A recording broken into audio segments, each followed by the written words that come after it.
Hi, in this second section about computer sciences and its foundations, we will talk about algorithmic. This section will be divided into 4 sequences. The first sequence will constitute an introduction to tasks, and how a complex problem can be divided into small parts. Then, a sequence of variables. What is a variable? What can we do with it? Then, a sequence about elementary instructions. I mean that an algorithm is made of small parts. But what are these parts exactly? And finally, we will talk about algorithmic culture, so we have a more general review of what an algorithm actually is, and what constitutes algorithmic. So let's start with tasks. To explain tasks, I'll start with a small algorithm, a simple problem. There is a chart with marks, the marks of a number of students, which are decimal values. The question is, according to this chart, how many students obtained a passing mark, knowing that the chart can be large. In that particular case, it's quite easy because we only have to look at the marks higher than 10, here they are colored in red on the slide, we count them with our finger, and then we notice that there are indeed 6 marks above 10, so 6 students did get a passing mark. In that example,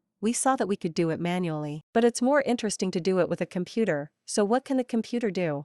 It can do many things. It can perform calculations, it can eventually put it into variables, in some memory space, it can execute tasks successively if needed, it can run tests, and it can make loops. We will review all this in other sequences. But actually, what you have to keep in mind is that it can perform simple and unitary tasks, which means it can successively execute very simple commands. Let's get back to our example. We have a very large chart, with millions and millions of boxes. How do we do it? We don't want to color the boxes red and count them manually.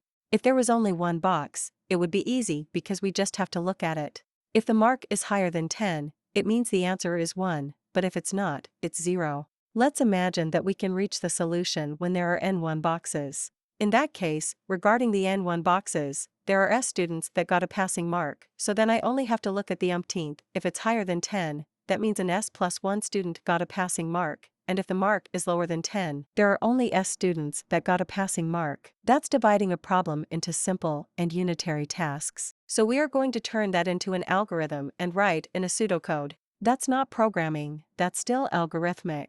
A program has entries. The entry is the integer first, which is the size of the chart, which I require to be strictly positive, and then the chart itself, which is made up of a certain number of boxes, decimals, or whatever. I chose the boxes to be from T0 to T and 1, it depends on the language, but here is my pseudocode. I chose it to be from 0 to n1, and at the other end, I have the s integer, which is the same as that on the previous slide, telling the number of students, value numbers that are higher than 10. Then there's the algorithmic, so the s value is initialized to 0. Then there is the I variable, which I will use to browse the chart. So I am going to browse every box in the chart successively, and for each box, I look at the value. If it is higher than 10, I add 1 to the s variable, and if it is lower than 10, above all, I do nothing. Once I am done,